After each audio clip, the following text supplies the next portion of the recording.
Justicia. Justicia perseguirás. El podcast de la Asociación de Abogados Judíos de la República Argentina. Buenos días, buenas tardes, buenas noches. Segundo episodio de Justicia, Justicia perseguirás, este podcast de la Asociación de Abogados Judíos de la República Argentina.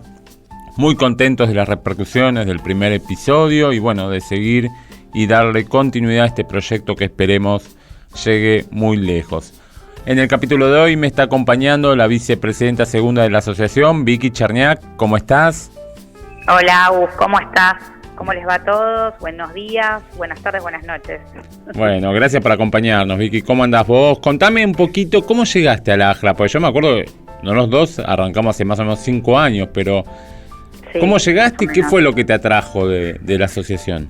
La asociación se planteaba como una nueva generación de jóvenes y también de profesionales y no tan jóvenes, gente con mucha experiencia, pero gente también con mucho empuje, que tenía ganas de mirar la justicia y la abogacía desde un lugar diferente.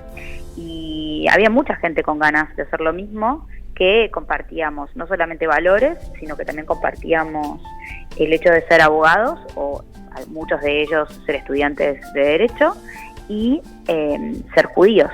Y entendíamos la justicia desde un lugar quizás diferente, pero entendimos que teníamos todos ideas diferentes en materia política y teníamos muchas veces ideas diferentes dependiendo de dónde veníamos y cuáles eran nuestras idiosincrasias, pero entendimos que lo que hiciésemos lo teníamos que hacer de forma plural, de forma apartidaria y de forma federal. Por eso creo que la asociación se convirtió en un espacio en donde todos podíamos pensar juntos e impulsar ideas y cambios. Entendí que era el espacio para poder desarrollar no solo ideas, sino también proyectos, y así fue como empezamos. Quizás empezamos con algunas reuniones más íntimas en casas, y después pudimos ir creciendo y empezamos a tener quizás más repercusión y más apoyo interno y también externo, de distintas organizaciones, no solamente judías. Y acá nos encontramos en este momento, ¿no? Ya después, 5 años después de aquellas primeras reuniones, como bien vos decías. Vicky, te quería invitar a escuchar a David Mielnik, quien, bueno, como vos sabés, es un especialista en inteligencia artificial y derecho, y en esta columna que llamamos Cápsula de Conocimiento, nos trae las últimas novedades en la temática. Lo escuchamos. Cápsula de Conocimiento. Hola, soy David Mielnik, profesor de Análisis Computacional del Derecho en la Universidad Torcuato Di Tella y profesor invitado en la Facultad Libre de Derecho de Monterrey, en México, donde dicto distintas materias y cursos de extensión universitaria, todos vinculados al estudio y la aplicación de la inteligencia artificial en el área profesional del derecho y la abogacía. El propósito de este breve audio, estas breves palabras, es simplemente hacer algún comentario mínimo que funcione como primera aproximación a una tecnología que está cada vez más presente en nuestras vidas, sobre todo de la mano de ChatGPT y otras inteligencias artificiales similares en los últimos meses, que hacen que, a mi modo de ver, sea absolutamente imprescindible que los abogados y las abogadas nos empecemos a empapar de este tipo de conocimientos. Están cambiando casi todos los aspectos de la vida en sociedad. La inteligencia artificial está entre nosotros, cada vez más presente, tiene el potencial de alterar dramáticamente nuestras relaciones sociales, y es imprescindible entonces que este tipo de tecnologías sean dominadas por nosotros, por los abogados, que necesitamos comprenderlas para poder no solamente representar adecuadamente los intereses de nuestros clientes, sino también para resolver casos judiciales que involucren y que van a empezar a involucrar cada vez más el uso de este tipo de tecnologías, y también en el área legislativa y regulatoria para poder generar leyes y regulaciones justamente que permitan minimizar los riesgos que supone una tecnología disruptiva como esta, al mismo tiempo que nos permita maximizar su utilidad social. Esa es una de las razones. La otra es que el derecho mismo se está convirtiendo ahora, y ya desde hace varios años en realidad, en algo que podemos definir cada vez más como un fenómeno de Big Data, en donde ya no tenemos que lidiar con unas pocas resoluciones o regulaciones decisiones judiciales o administrativas, sino que hoy en día son miles y miles de documentos legales con los que tenemos que lidiar día a día en nuestro trabajo. Y es imposible para un intelecto humano abarcar toda esa información, ¿no? En este sentido, la inteligencia artificial, los algoritmos que la conforman, nos pueden permitir dar cuenta de esa información, o ese cúmulo de información tan vasta, ese cúmulo, por eso lo llamamos un cúmulo de información de Big Data, ¿no? Y el derecho siempre ha recurrido a otras disciplinas como la economía, la psicología, las neurociencias, la sociología, enormemente, para dar cuenta o para superar, digamos, sus limitaciones analíticas y conceptuales. Y en este caso, bueno, la inteligencia artificial viene a ser una tecnología y también un área del conocimiento más que los abogados, a mi modo de ver, deberíamos sumar a nuestra caja de herramientas, digamos, para poder ejercer el derecho en el siglo XXI, ¿no?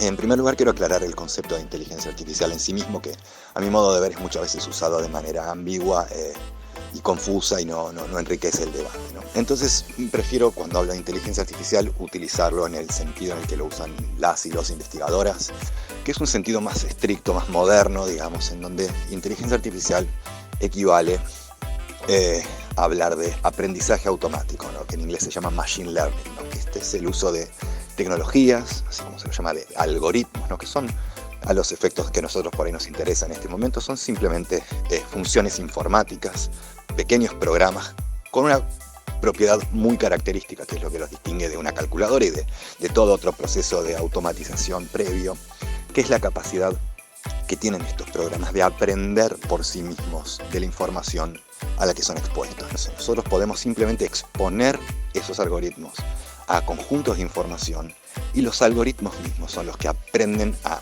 configurarse a sí mismos, a regular sus propios parámetros de funcionamiento interno. Esta misma idea la podemos transportar a muchos problemas que plantea el derecho, ¿no? Nosotros podemos exponer un algoritmo de inteligencia artificial, por ejemplo, a decisiones, a sentencias judiciales, algunas que le hayan dado la razón al litigante y otras que hayan rechazado su pretensión, por ejemplo. El mismo algoritmo puede empezar a identificar qué es lo que caracteriza a sentencias que dan la razón o que aceptan las pretensiones y lo que las sentencias, qué es lo característico de las sentencias que rechazan los planteos, digamos, de los litigantes, ¿no? Y de esa manera podemos generar entonces, ¿no? Decía, un modelo, una definición de lo que es un caso exitoso, ¿no? Algo que, piensen, los abogados hacemos mentalmente a lo largo de nuestra carrera, ¿no? Cuando litigamos, muchas veces, repetidamente, ante un tribunal, nos vamos formando una idea, un modelo, una definición mental de las doctrinas, los autores, los temas a los que un cierto tribunal es más sensible, ¿no? Que es lo que los lleva muchas veces lo que lo conduce a fallar en un sentido o en otro. Bueno, esto que nos lleva a los abogados años de práctica y experiencia en un solo tribunal, lo podemos sintetizar en pocos minutos en un modelo de inteligencia artificial, ¿no? Decía, exponiendo al algoritmo a fallos de este tribunal, el propio algoritmo nos puede empezar a identificar cuáles son las propiedades en común que tienen los fallos, los casos en los que el tribunal falla a favor del litigante y los fallos en los que falla en contra, ¿no? Y de esa manera podemos en el futuro, bueno, generar desde modelos predictivos, ¿no? Que nos permitan, bueno, ante un nuevo caso que uno está litigando, simplemente apretar un botón y que el algoritmo nos diga, bueno, este caso tiene con cierta probabilidad P tantas chances de ser fallado a favor del litigante o en contra. Eso es una posibilidad. Pero lo más interesante para mí es que no es que el modelo está creado, ¿no? Que el algoritmo aprendió a identificar ese patrón, el patrón que caracteriza uno y otro caso, por ejemplo. Podemos mirar qué fue lo que el algoritmo aprendió y aprender nosotros de eso, ¿no? En vez de tener algo que sería imposible, leer miles y miles de fallos o invertir años de experiencia en litigación, podemos simplemente procesar toda esta información y estudiar directamente cuáles son los parámetros con los que ese algoritmo logró distinguir un caso de otro, ¿no? Y de esa manera obtener, creo, información sumamente rica, sumamente valiosa para nuestra profesión. Este es solo uno de los ejemplos, ¿no? Por supuesto, nosotros podemos utilizar este tipo de algoritmos para muchísimas cosas, ¿no? Un tribunal, por ejemplo, podría etiquetar los casos que le ingresan, de acuerdo si son más urgentes o menos urgentes, y a partir de eso exponerlo a un algoritmo y hacer que aprenda entonces esa diferencia entre los casos urgentes e inurgentes, y a partir de eso entonces generar un sistema que permita en el futuro, cuando ingresan casos, en vez de que tenga que haber una persona dedicada quizás justamente a hacer ese análisis, se puede poner a un algoritmo informático a hacerlo, y después que esa persona por ahí chequee, por supuesto, sus resultados. Siempre es muy importante la validación humana y que nada se lo deleguemos 100% a una computadora, pero puede ayudar a esta persona a hacer mucho más eficiente su trabajo. Así que bueno, espero que les haya servido esta mínima introducción, solamente con un ejemplo de un tipo de algoritmo. Después hay muchísimos más, pero para darles alguna idea, con algún ejemplo jurídico concreto de cómo podemos aprovechar esta tecnología que, bueno, como decía al comienzo de este audio, indudablemente está cambiando casi todos los aspectos de la vida en sociedad, y el derecho no puede ser ajeno a esa transformación. Bueno, Vicky, escuchamos recién a David y la verdad que es un crack y le tenemos mucha fe a David. Si te parece, me gustaría conocer un poquito más tu desarrollo profesional, qué has estudiado, dónde, qué estás laburando y demás. Bueno, te cuento un poco cómo vengo desarrollando la carrera profesional, también un poco para que aquellos que nos escuchan y que se quieran sumar también sepan que venimos de distintos lugares y que hoy ocupamos un espacio, pero hemos ido haciendo un recorrido. En mi caso, yo estudié Derecho en la Universidad de Buenos Aires, en la Facultad de Derecho, me gradué con honores, luego siempre trabajé en paralelo en el ámbito privado. Tuve la suerte de poder ingresar primero al estudio Baker McKenzie en el área de Oil and Gas. Luego trabajé en el estudio Brullú Fernández Madero Lombardi, que luego cambió su nombre, en el área de societario y conflicto societario, para luego desarrollarme mis últimos años dentro del derecho privado en el área financiero, mercado de capitales y bancario del estudio BOM Chile, BOM Chile.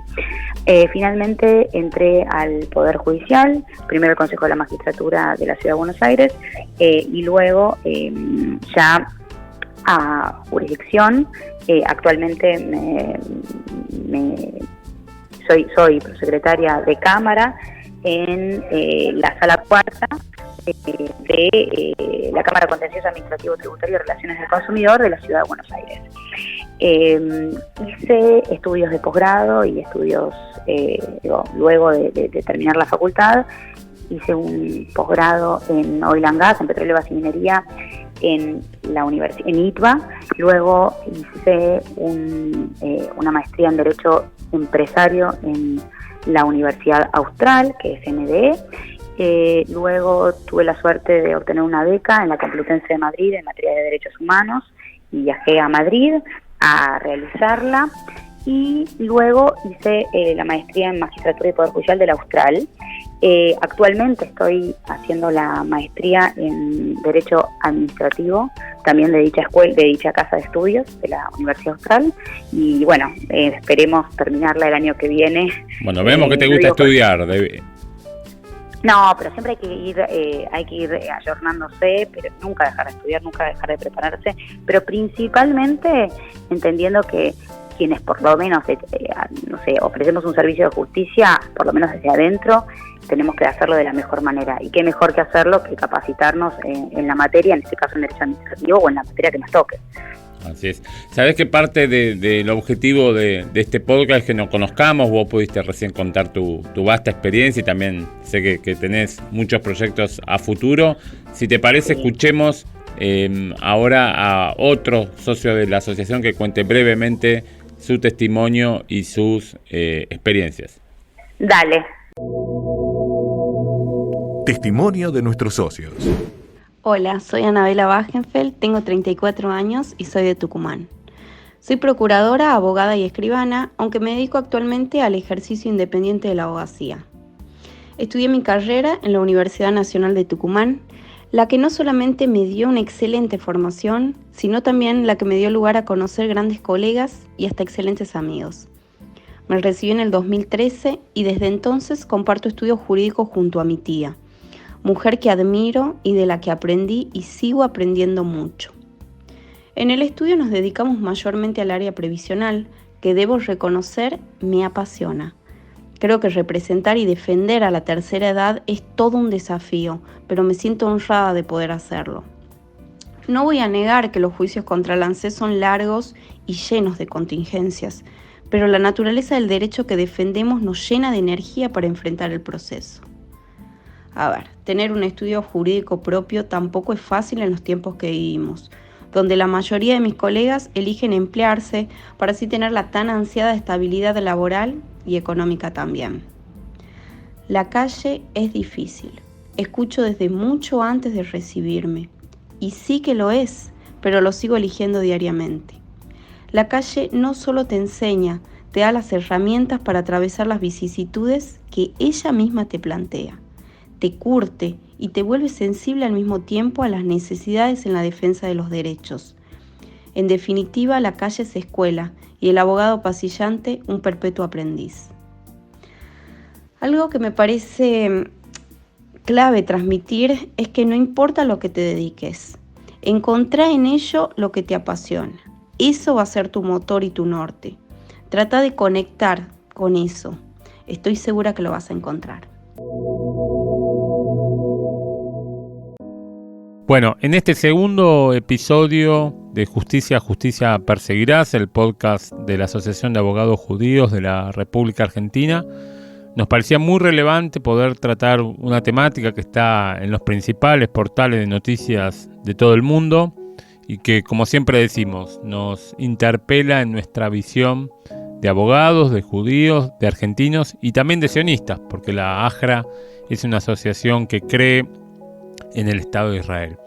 Para ello le pedimos al abogado más especialista en derecho internacional y en derecho israelí que tenemos en el país, y que además tenemos el gusto de que sea codirector de la Comisión de Relaciones Internacionales, que es el doctor Darío Sikuler, que nos pudiera introducir en qué está pasando ahora, cuáles fueron las últimas novedades de la reforma del Poder Judicial en Israel que tanta controversia está generando. Darío, ¿cómo estás? ¿Qué tal, Agustín? ¿Cómo estás?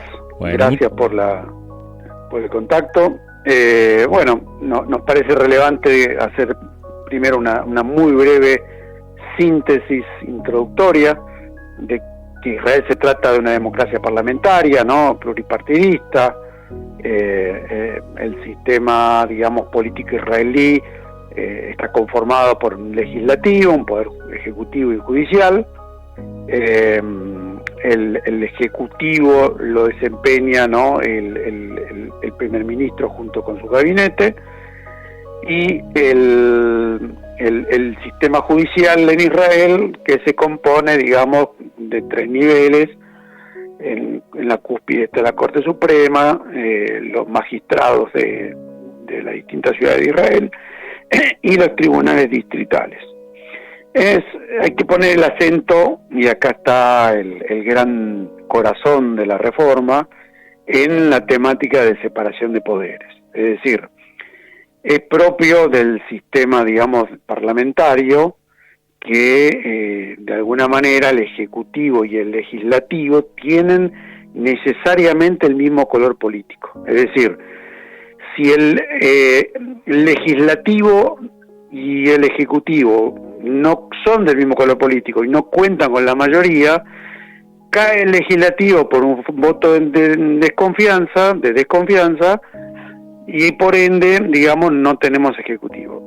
En este sentido, y consecuentemente, es que podríamos decir, desde un punto de vista, desde una visión realista, en Israel hay solamente 2 poderes, el Ejecutivo y el Legislativo, o la Knesset, que es el Parlamento unicameral de Israel, de un lado, y el poder judicial del otro, que sería el único contrapeso que tienen los otros 2 poderes. Así que a partir de ahí veremos qué pasa con la situación de contexto y la pretendida reforma judicial que introdujo este nuevo gobierno, que se la dio a llamar en forma global la reforma Levin, en alusión a el ministro actual de Justicia, Yariv Levin, pero que tiene en su seno numerosos ítems, numerosos proyectos de ley. Darío, hemos visto, por ejemplo, un comunicado de colegios de abogados de Israel, la propia Asociación Internacional de Abogados Judíos se ha declarado en contra de algunos aspectos de estas reformas. ¿Cuáles son las cuestiones más controversiales desde tu punto de vista? Vamos a tocar entonces cuáles son los puntos relevantes de todavía de los proyectos de ley, y finalmente vamos a ir a la única ley que ya ha sido aprobada, ¿sí? Que es la que sacó a la gente definitivamente a las calles. Los puntos más controversiales son, en primer lugar, la pretensión que tiene el Ejecutivo de lograr una mayoría de los miembros del Comité de Selección y Nombramiento de Jueces. Es decir, o sea, lo que acá sería como un Consejo de la Magistratura, digamos. Exactamente, el Consejo de la Magistratura, que los miembros sean mayoritariamente de color oficialista. Es decir, ese contrapeso del que hablamos también cae porque es el Ejecutivo quien designa a la mayor cantidad de miembros del comité que selecciona a los jueces. Ese es uno de los proyectos más controversiales. ¿Y ese fue aprobado o no? No. Todo lo que estoy mencionando por ahora son proyectos que están en curso. Perfecto. Y finalmente voy a mencionar al que ha sido sancionado, al que se ha convertido en ley. El otro es la designación del presidente de la Corte Suprema, que tiene muchas potestades el presidente de la Corte Suprema, y que históricamente ha sido elegido por el principio que se llama de la antigüedad, en forma automática. Va reemplazando a quien egresa por edad, quien lo sigue en antigüedad, por edad. En este sentido, el Ejecutivo pretende que el presidente pueda ser designado por el comité, dentro de los miembros del comité, no por antigüedad en forma automática, e incluso un candidato que provenga por afuera del comité. Pienso, por ejemplo, en Argentina, no el comité, de la Corte Suprema. Y vuelvo en Argentina como para hacer esta comparativa. En Argentina el presidente de la Corte es designado entre los pares de la Corte, entre los propios miembros. Exactamente. Entonces en Israel era todavía más objetivo. Claro, se garantizaría como cierta independencia judicial. Exactamente. Bien. Exactamente. El mecanismo de la antigüedad permitía que ni siquiera dependa de la decisión de los jueces, de los conjueces de la Corte. Sino por un tema de antigüedad. Exactamente. Bien.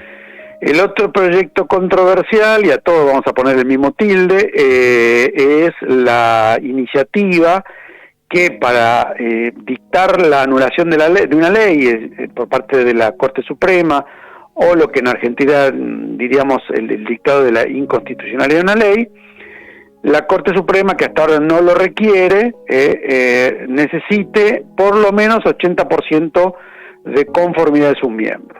¿Sí? Eso también es un proyecto de ley que todavía no obtuvo la aprobación legislativa. Lo cual eso permitiría que ciertas minorías traben algunas designaciones. No, con esto lográs prácticamente que dictar la inconstitucionalidad de una ley sea, muy difícil. Muy difícil. El otro es el famoso Seifit Gabrut, que es la cláusula o la facultad de superar la invalidación judicial. La Corte Suprema dictó la inconstitucionalidad o invalidó una norma, y la Knesset o el Poder Legislativo, con una mayoría simple, puede superar esa invalidación judicial ratificando la vigencia de una ley. Se llama Seifit Gabrut. También muy controversial, todavía no adquirió, el carácter de ley.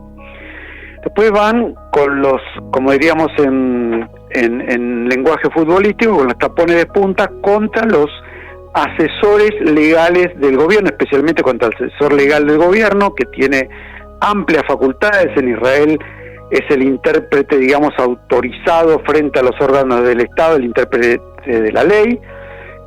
También el asesor legal de gobierno tiene la facultad de descalificar, un proceso promovido por ministros, etcétera.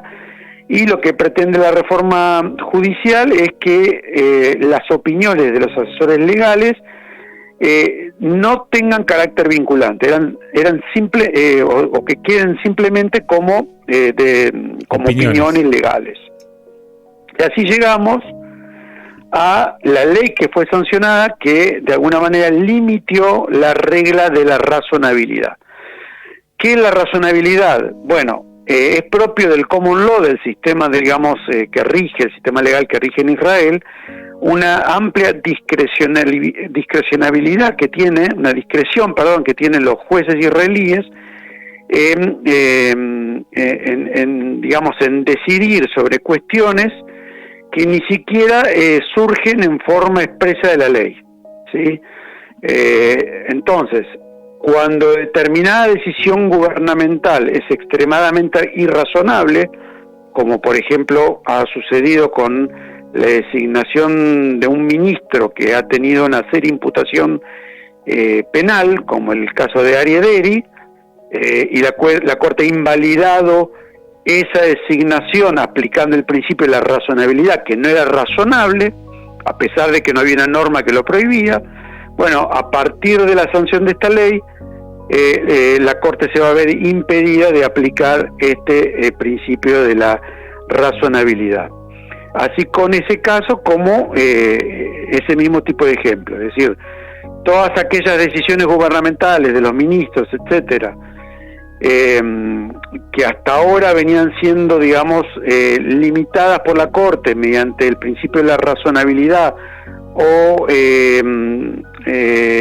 considerándolas extremadamente irrazonables, a partir de ahora va a ser una potestad que no va a poder ser, digamos, aplicada por parte de la Corte.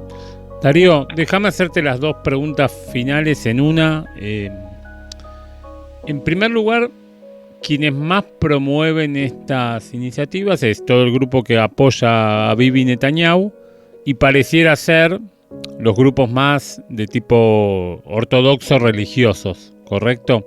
¿Cuáles son los intereses que mueven a ambos y por qué circunstancialmente en esta están apoyándose mutuamente?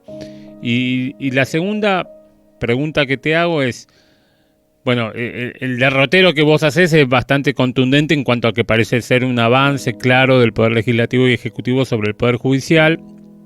Ahora bien, ¿hay algo de esto que vos veas que sea legítimo? ¿Hay alguna de esta crítica, alguna de estas iniciativas que estén bien, digamos, o que respondan a una necesidad real más que una necesidad política que eventualmente pueda movilizar estos dos grupos iniciales? A ver, los principales propósitos declarados por el actual oficialismo es justamente mejorar la capacidad de maniobra del gobierno y limitar la revisión judicial de las decisiones de gobierno y en la promulgación de las leyes. Es decir, esto es un objetivo declarado por el gobierno. En tal sentido, entendemos que ahí se atenta directamente contra el principio de la separación de poderes. No sé si actualmente, digamos, la opinión mayoritaria apoya, digamos, a esta mayoría circunstancial de parlamentarios que reúne el oficialismo, ¿no? Yo creo que actualmente los votantes israelíes no, en su gran mayoría no apoyan, por lo menos la totalidad de esta reforma.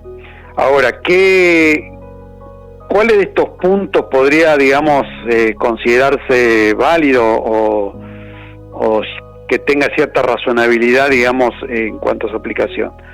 Yo creo, en primer lugar, lo que se debe es frenar toda esta movida reformista, porque obviamente lo que hace es opacar, digamos, si hay algo que hay que modificar en el sistema judicial y tenga cierta, digamos, cierto principio, digamos, de coherencia, se ve opacado por toda esta reforma que viene como una ola reformista y que justamente no permite vislumbrar qué tiene que ver con una motivación política y qué tiene que ver con realmente una crítica técnica en cuanto a la necesidad de reforma del sistema judicial.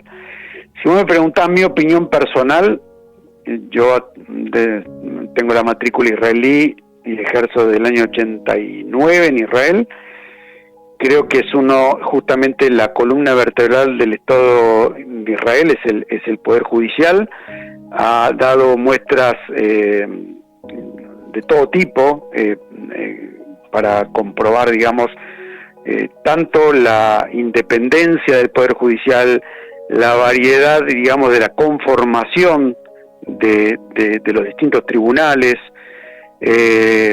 Sinceramente, considero que es la piedra basal del Estado de Israel, el Poder Judicial en su conformación, en su desempeño, y obviamente, como todo sistema, es reformable, es mejorable, todo lo que quiera, pero no, digamos, con una clara visión de tipo político, como está haciendo en estos momentos, ¿no?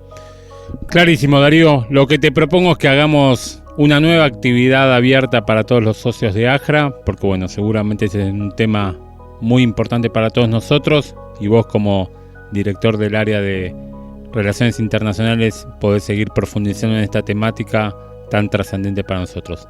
Te agradecemos el tiempo y seguimos al habla. Muchas gracias, Agustín. Un abrazo. Bien, Vicky, para cerrar este segundo episodio de Justicia, Justicia Perseguirás, nada, algo que quieras compartir con los asociados de la AJRA, algo que te haya quedado en el tintero como para decir. La realidad es que estamos en un momento, por lo menos de la Argentina y también del mundo, de muchos cambios, de muchos cimbronazos. Necesitamos gente que quiera pensar o que piense diferente, pero que tenga ganas de impulsar cambios. La única forma de poder generar cambios es primero escuchándonos, generando luego consensos y acuerdos, y pudiendo quizás impulsar ideas desde lugares comunes. Creo que la asociación de abogadas y abogados argentinos judíos tiene un espacio para todas aquellas personas que se quieran sumar, que de alguna manera tengan estas características, pero principalmente que quieran hablar de forma totalmente libre. Digo, la libertad es el primer lugar al que tenemos que acudir cuando queremos no solamente compartir ideas, escuchar ideas y armar proyectos para impulsar cambios. Creo que es importante que tengamos esa visión, y por eso abrimos las puertas de la asociación a todas aquellas personas que comulguen con estos valores y que entiendan que en libertad y creyendo en las instituciones y creyendo en las normativas, en las leyes y principalmente en la Constitución Nacional, podemos plantear proyectos a futuro que hagan de este país un país mejor. Y como decimos siempre, justicia, justicia perseguimos, porque entendemos que la memoria es importante y si no, no podríamos tener justicia. Así que bueno, los invito a que sean parte y que nos sigan en los próximos episodios. Y gracias a vos por convocarme. Muchas gracias, Vicky. Como bien vos decís, en un escenario tan convulsionado, lindo poder tomarse un ratito para pensar, para ver qué es lo importante y para poder reconectarnos tanto con el derecho como con los derechos humanos y todo aquello que promovemos desde la asociación. Te mando un beso, gracias a vos, y un saludo para todos los oyentes. Nos estaremos reencontrando en el tercer episodio. Un beso grande.